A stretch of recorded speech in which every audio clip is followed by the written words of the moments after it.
Welcome in, everybody, to Girl, How'd You Get That Gig? For my co-host, Celeste Gehring. I'm Amy G, and this guest and I go way back. We're talking rival high school way back. We also went to the same college, UC Davis, Go Eggs, where she now serves as the Senior Associate Athletics Director, Senior Woman Administrator for UC Davis. Welcome in, Dr. Heather Hunter. My old pal from Sonoma County. How you doing? I'm doing well today. How are you and Hey. Celeste doing? Good? Well, we're excited that we get you. It's always fun when you know someone, you have a past with them a little bit. So I make that sound all like mysterious. I know. Are there any stories here? There What's might going be. on? There might be. I like it. I'm sure Heather heard a few things about me along the way. Some long nights at the SAP Open. We had some long nights. Yes, we're going to get into that for sure. I just told the story about leaving the SAP Open to have my child. So we'll get to that one as well. I was there. You sure were. Let's talk about your current position at UC Davis. Your title, officially, it's a big one. It is. Senior Associate Athletics Director and Senior Woman Administrator. What is it and what do you do, Heather?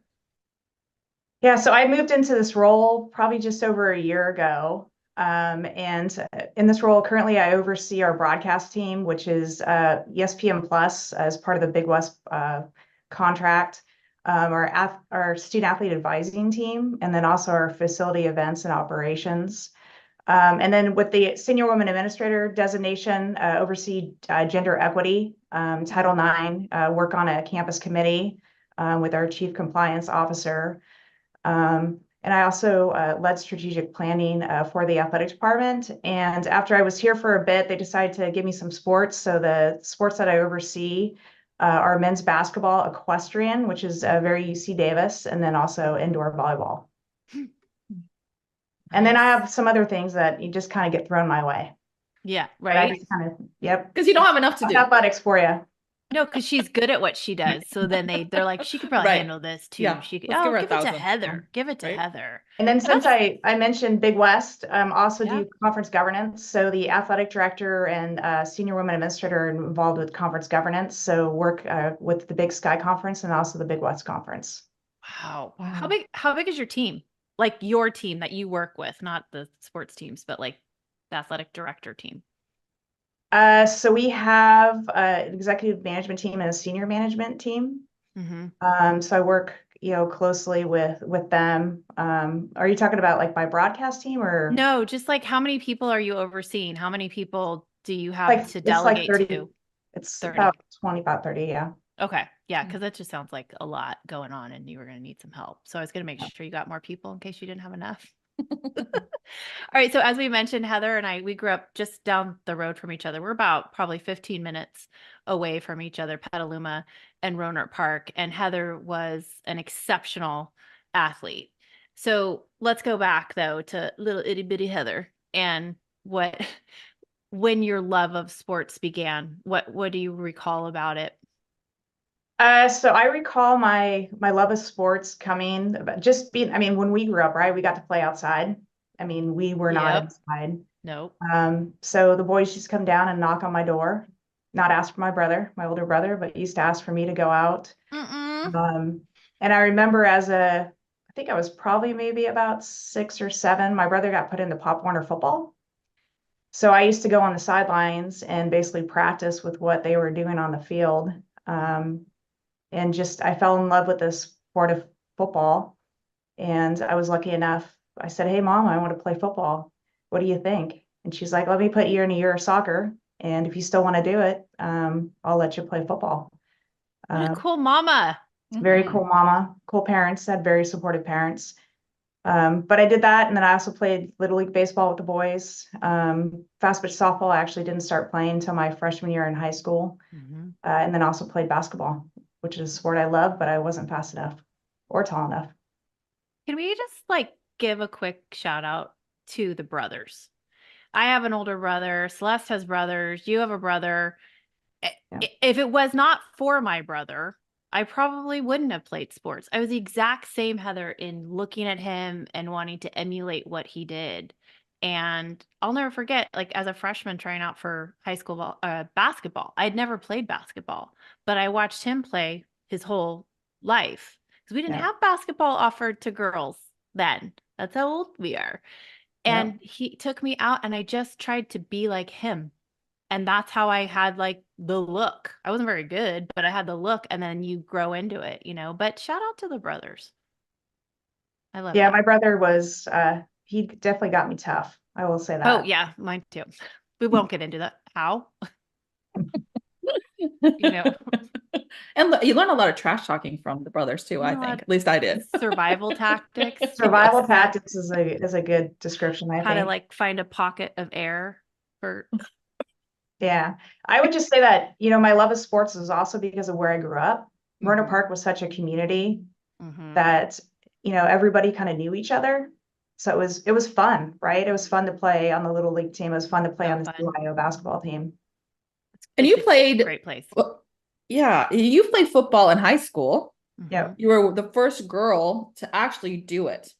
At So, Rancho Cotati, yeah. yeah. Mhm. Yeah. What position and what was that experience like for you? So I was a starting right pulling guard, which was amazing. I'm not that big. I know that I'm sitting down here. She's itty bitty compared to us, Celeste. Yeah. Yeah, I'm like she is. Yeah. 5'4". I'm not, yeah. Mhm. So the experience actually, I mean, it was great. I mean, I was lucky, right? I started playing Pop Warner football when I was 8 years old. So all the guys that I played with, I had been playing since I was 8 years old. So to actually make that leap into high school, they knew I was there to play. Yep. They knew that I was passionate about the sport. And that also helped with the coaches. Also helped that my brother, I mean, we talked about my brother. My brother was playing high school football. So when I was about to go into high school, I actually went and worked out with the football team Mhm. my summer of my 8th grade year. Started lifting weights, which actually helped me later on with my softball career at Davis. But it was an amazing experience. I loved it, but I did learn right at that point, guys got bigger my freshman year. And if I was going to stay in the sport of football, that I needed to be quicker or bigger. And unfortunately, I wasn't either. Mm. So So you actually are in the school's Hall of Fame because of your being the first to do this. We had a girl in my class freshman year, Danny Franzi, who played yeah, football. Do you know got you Danny? too. She was my Yeah. rival. Yeah. So, and she held her confidence so well that we didn't even really think about any lashback she would have gotten, or an unsupportive family, or whatever it is when you're trying to trailblaze, which is what you did. Being in the school's Hall of Fame obviously means they were very accepting, and that makes a lot of sense because you'd played with these guys for so long that they accepted you. But did you have anyone question why you wanted to do this? I mean, not so much in high school, but I will say when I first started playing, my parents got a lot of flack, right? Mhm. How are you letting your girl play? This is a boys' sport. Mm. And my parents, if I didn't have my parents, right, I probably would not have been able to play. I mean, Mhm. I actually have a letter hanging on my wall in my office. That is a letter in which I went to an offense defense camp. Sonoma State used to have an offense defense Mhm. camp with all of the professional NFL players. So like, Yes. the Ronnie Lotts, the Yes. 20 sets. Oh, But in cool. order for me to attend that with one of my childhood best friends, they had to basically sign away that their insurance would not cover girls. So if I got hurt at the camp, that was on my parents. Um, Wow. but I was just the type of person, right, that I wanted to do it. I wasn't doing it to make a statement. I was doing it because I love the sport. Yeah. So I just kept my head down, and all I kept thinking was, if I want to play, I just need to work harder, right? I need to get better if I want to get on the field. And for me, that happened the second year of Pop Warner. I had a coach that actually is still a friend, family friend, um, that basically was like, hey, if she's good enough, I'll put her on the field. And I was able to start playing. And after that, like, I was able to get playing time and then eventually start on my high school freshman football team. And That's what did you love so amazing. much about football? What was it about it? Yeah. I think it's the greatest team sport, to be honest. Like, you have to have every single, right, your offense, defense, special teams, everything has to be in unison for a football team to win. Mhm. And I Mhm. mean, it's a lot of conditioning, right? You're all in pads. I mean, it's hard work. It And is. you're not out there unless you love it, because Mhm. who wants to get hit? Oh, I, You did. You did. It is. I struggle. I struggle because Paul, my husband, who Heather's met, he covers football. It's part of our livelihood. And I grew up a huge football fan, right? Like that's what we did in the 80s. You watched football. And as I'm older and had a son that played, my my idea of it has changed a little bit in just how brutal it can be, the injuries and the CTE and all of that. We have so much more information today than we ever had when we were younger. But you're so right. Like every single part has to work together for success. And that's like kind of a template you can take into any business or any podcast or whatever, you can use that your whole life. And it's interesting that you said that you just put your head down, because if I were just to describe you, I would say you're like this kind of quietly successful human being. Like you approach life so humble.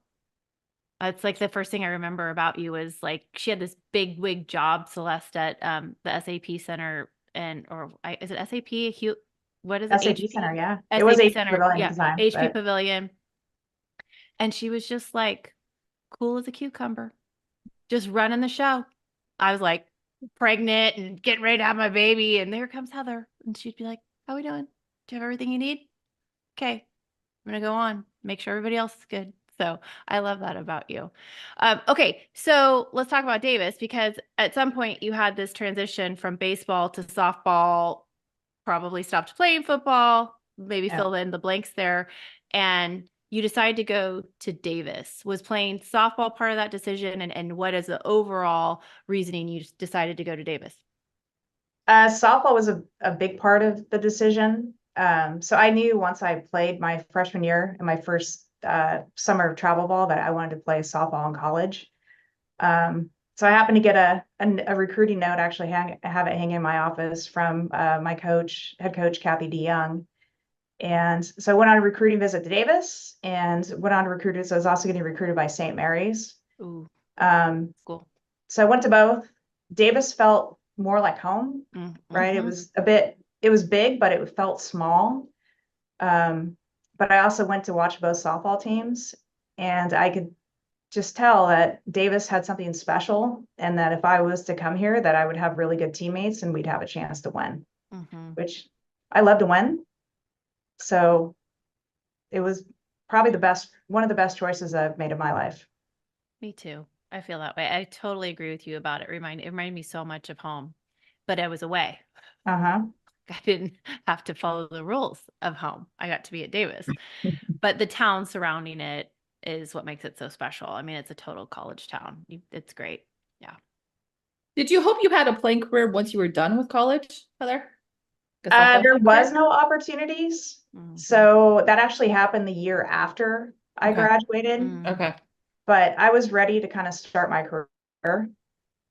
So, and I originally thought that coaching was it. And because of the relationship I had with my head coach, she allowed me to kind of come onto the coaching staff. So I did that for about 2 years, but then decided that recruiting Mhm. wasn't it. I needed to be at a softball field in Stockton or Bakersfield like every weekend in the summer.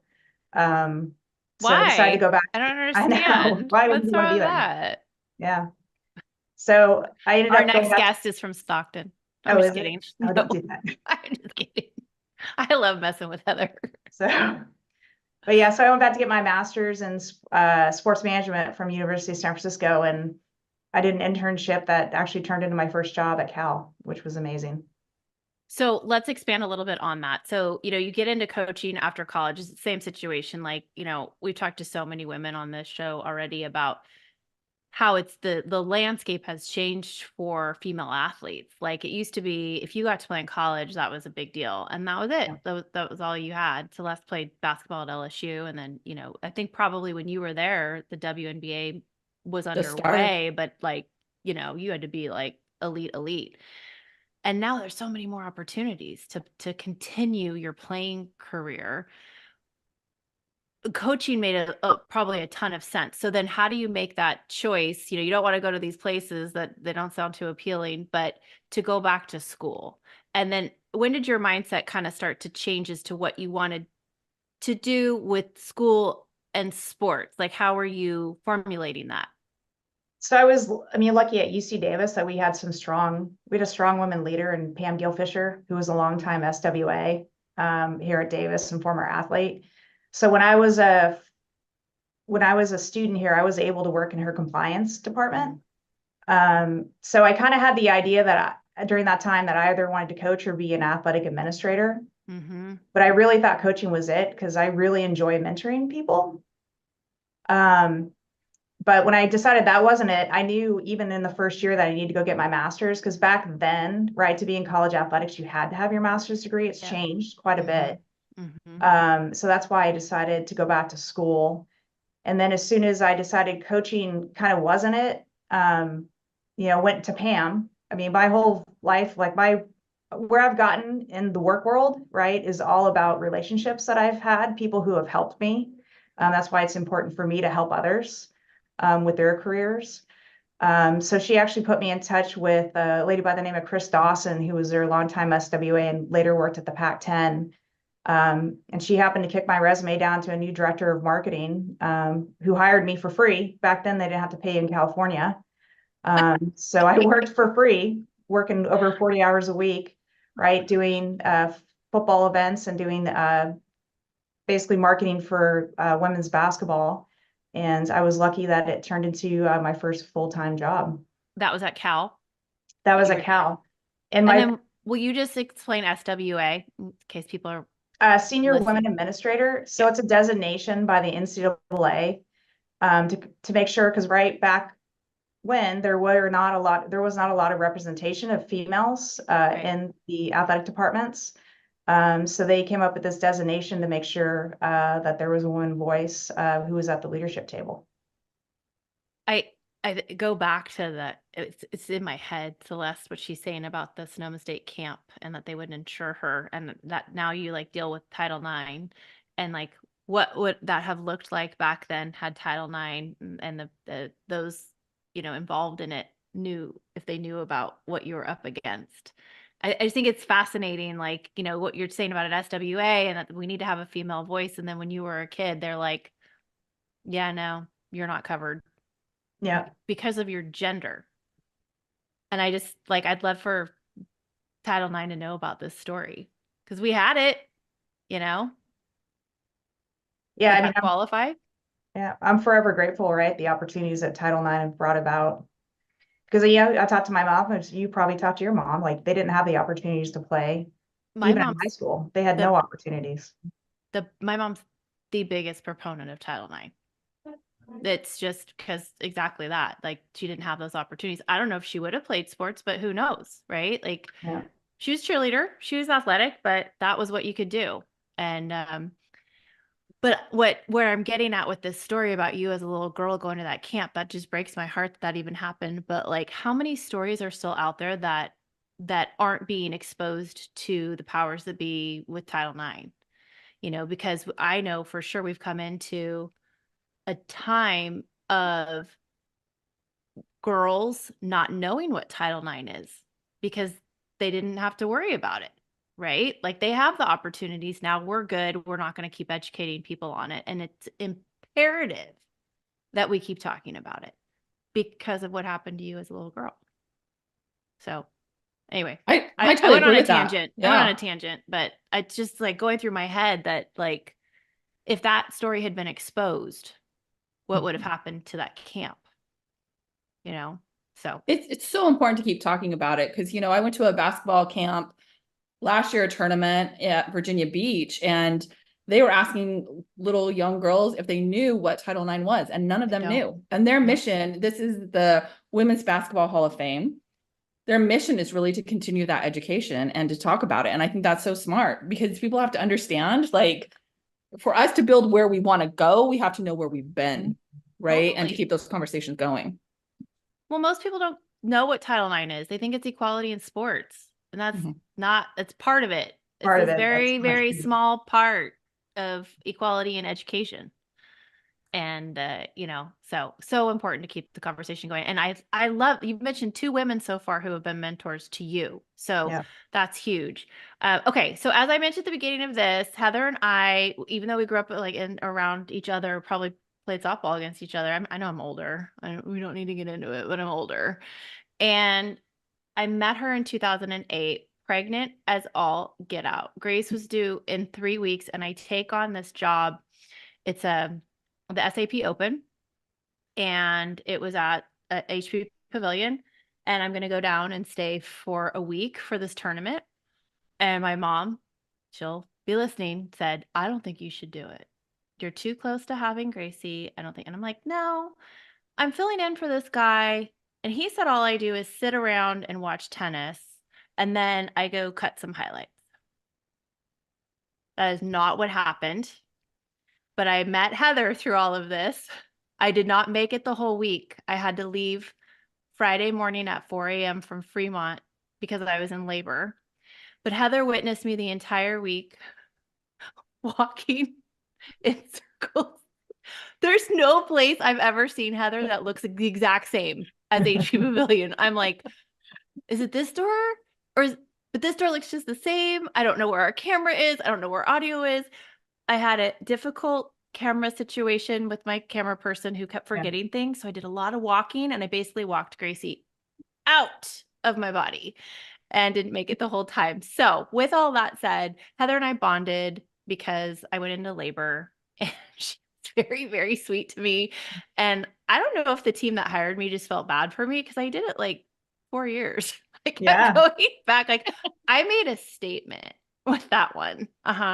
And I probably legally, they're like, we better have her back because that's going to look bad. She had a baby, But let's go back to 2008 and what that job was. You talked about Cal, and then I met you, with SAP, and you were a big wig wearing suits and kind of running the show. So what was that trajectory like for you? So that trajectory, I mean, kind of started at Cal, because part of my job there as well was managing corporate sponsorship accounts, because they were about to open Haas Pavilion when they redid Harmon. Had no idea that I would like it, right? I didn't even know what it was. So what ended up happening was when I was looking for a job, I ended up interviewing for a job at UC Davis as a director of development. I was one of final 2 candidates, really wanted it, thought I nailed the interview, but I didn't get it. And I was actually kind of upset because I always thought I wanted to come back to Davis. But as part of that, a NBC Sports Bay Area, which I think was Comcast back then, Comcast, put me in touch with the San Jose Sharks. And my mentor at the time, Carolyn Pendergast, is like, just go for it. I know you don't want to work in professional sports, but go interview for it. You can always say no. Or if you take it, you can just take it for 2 years and go find something else. So I went and interviewed, and it was a long process that, involved meeting like a 13-person team, meeting people up and down the organization. And I just got impressed with the culture of the San Jose Sharks, and they were about to expand into other properties like the tennis tournament. So when the opportunity came along, I took it, thought I would stay there maybe 3-4 years, jump back into college athletics because I always wanted to be an athletic director, but I ended up staying there 11 plus years because my role just kept changing. I mean, you mentioned SAP, HP. I was managing the naming rights accounts at the time, and it just opened up. I got to work on contracts, work with general counsel, C-level executives with a lot of these big companies, and I learned a lot there. Yeah, she was the boss, Celeste. The dollar sign, capital dollar B, sign, dollar sign, dollar sign. If you wanted to get an answer or get something done, you went to Heather. Yeah, Heather, you also have your master's and your doctorate. What went into your decisions to, go and get those?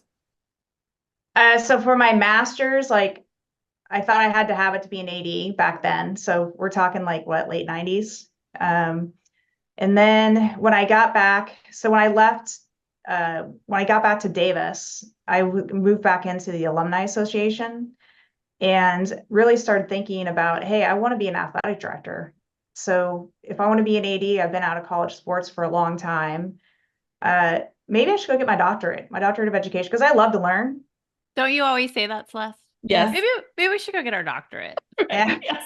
I say it. So I was like, what's going to get me into the interview pools, right? If I end up going into wanting to be an athletic director, and I thought that would help me. Besides about that, I really enjoyed it. I mean, I do enjoy learning. Yeah, you're a good student.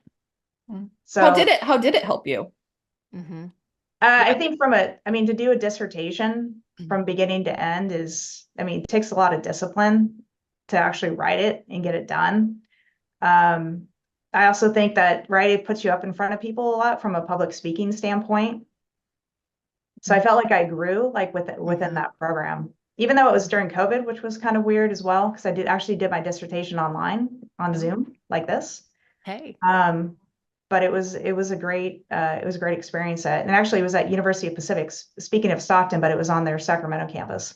Well, you just redeemed yourself to Stockton. Yes. All of Stockton listening loves you now. It's interesting because sometimes we take the path on these interviews about education and how much do you need really to work in sports. Like if you do what I do or did, right, probably not a whole lot. It's a lot of like get in there, trial by fire, figure it out. But in positions that you're in, like what you're in, education does play a role, and it sets you apart and makes you unique in that interview process. For aspiring athletic directors, do you recommend the amount of education that you've had? I think it depends, right? It's all personal, like in regards to kind of what you want to do. Mm-hmm. I always tell folks, because I actually also teach a class at elective class at University of San Francisco. And whenever I talk to those students and they, when I think back to the educational path I took, I probably would have went back and got my MBA. Mm-hmm. And maybe if I got my MBA, right, maybe I don't feel like I need to go get my doctorate. Mm-hmm. But how cool that you have to say Dr. Hunter. someone calls me DH. I love DH. Oh, that's awesome. Like designated hitter. I like it. You are my DH. Yes, yes, yes.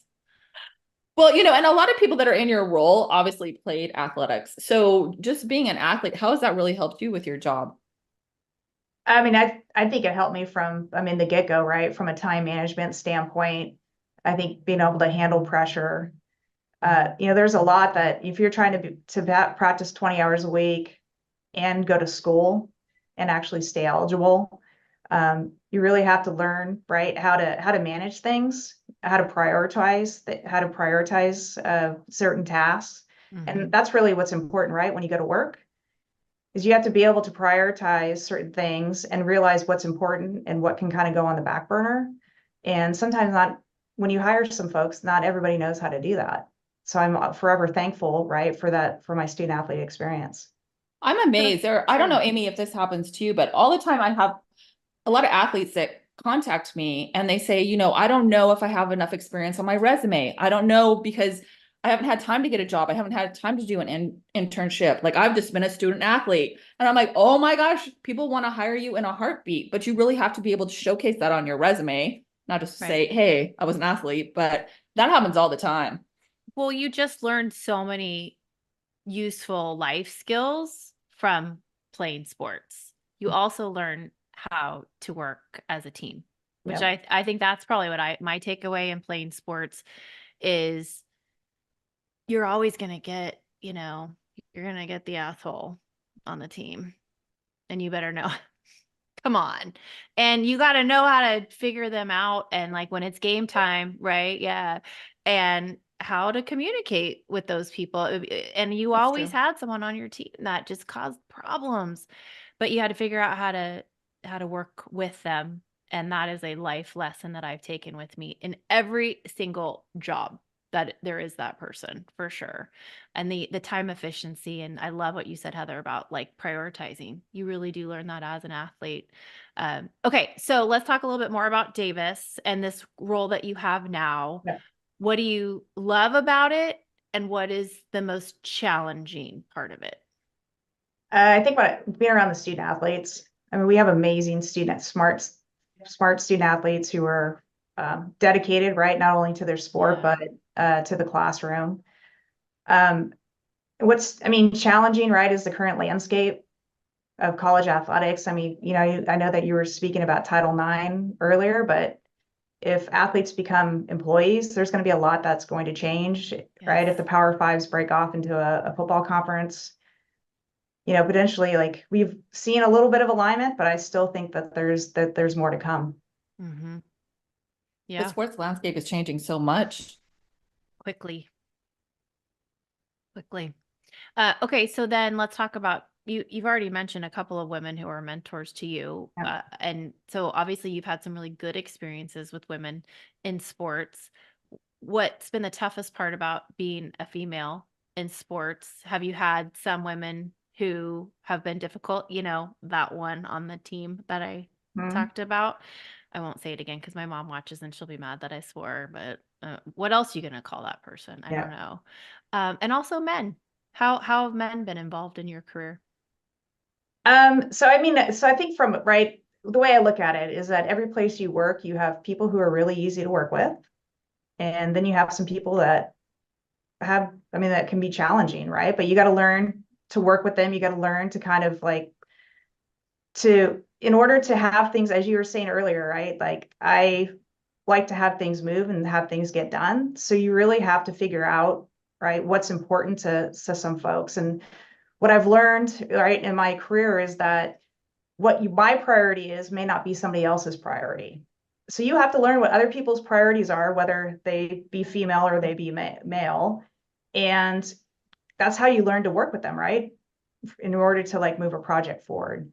So in regards to like men, like, I've had some, I mean, great male bosses that have helped me, in my career, that have given me, Chris Parker's one, right, that gave me more responsibilities. He's the reason why I was working on the SAP Open and working with that international agency out of London. Mm-hmm.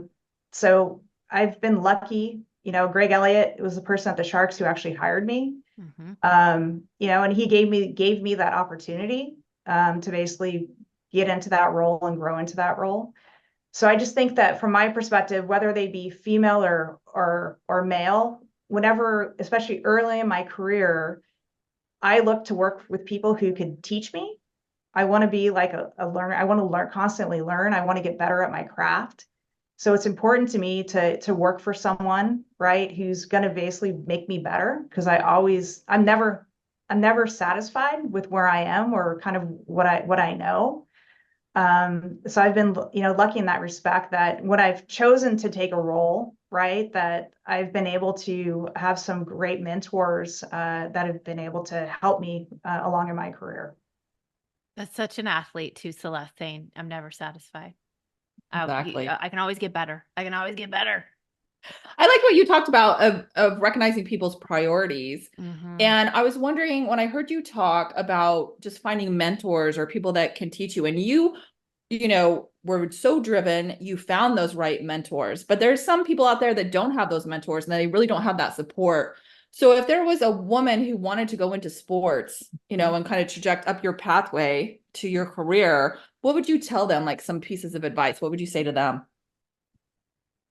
One would be work ethic's important, right? People see work ethic, and in my opinion, you get rewarded for it, right? If you have good work ethic, you're going to get noticed, because there's a lot of people in the workplace that don't.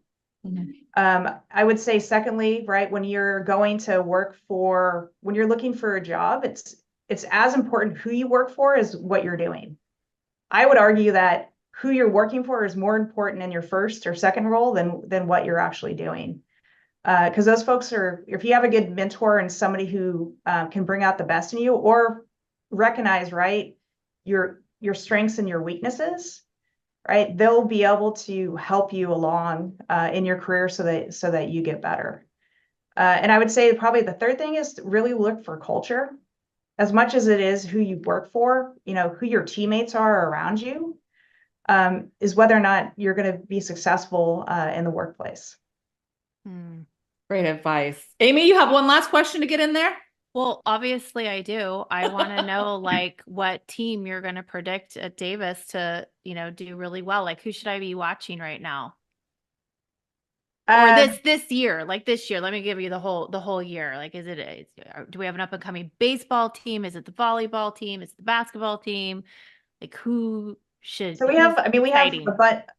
a few of our sports that are doing well. I mean, our men's and women's basketball teams they've clinched a spot in the Big West tourney, which is going to be in Henderson, Nevada. Baseball just had a big I was series just win there. over yeah, they just I'm had there a a big lot. series, Yeah. yeah, over BYU. And softball has a bunch of seniors on the team, and they're actually starting out their season really well. So they should have a strong season. Cross country track has been doing great. I mean, that's the thing about Davis has 25 sports, so it's hard, right? Just to choose one. We just had our women's lacrosse team have a big win over Lindenwood. Lindenwood, Wasn't there a big it. upset over Stanford? Was it men's baseball? Wasn't baseball, field hockey. Field hockey. Yeah, beat Stanford in the fall. Take that, Yeah. Stanford. My dad went to Stanford, so it's fun for me. I've never been to Davis, so we're going to take a field trip, Amy, and we're going to go see Heather's office while we're there. That's kind of our Check MO, out all these Heather. notes. We invite ourselves. Anybody that we interview. Well, actually, no, we feel like you've invited us. Correct. To come see you. So you're welcome. And I'll show you have you seen the Edwards Family Athletic Center yet? No, I haven't been to I stopped by Davis because last year I was on the River Cats broadcast. So I would stop in Davis to get Dos Coyotes and then right back on the freeway to go over the causeway. Well, you're welcome anytime, and I love Dos. I'll take you to Dos. I promise. It's a date. She's an Aggie. She's so cool. Well, thank you so much. Driven, fantastic advice. Such a role model. Dr. Hunter, thanks for being with us. She's our DH. Heather, thank you so much. We really appreciate your time. Having me. You've been listening to Girl, How'd You Get That Gig with hosts Amy G and Celeste Gehring. Don't forget to subscribe to the podcast on YouTube and follow us on Instagram. The handle is @GirlGigPodcast. Followers and subscribers are automatically entered to win our giveaway prizes announced every other Wednesday on our Instagram page. Until our next episode, go get that gig.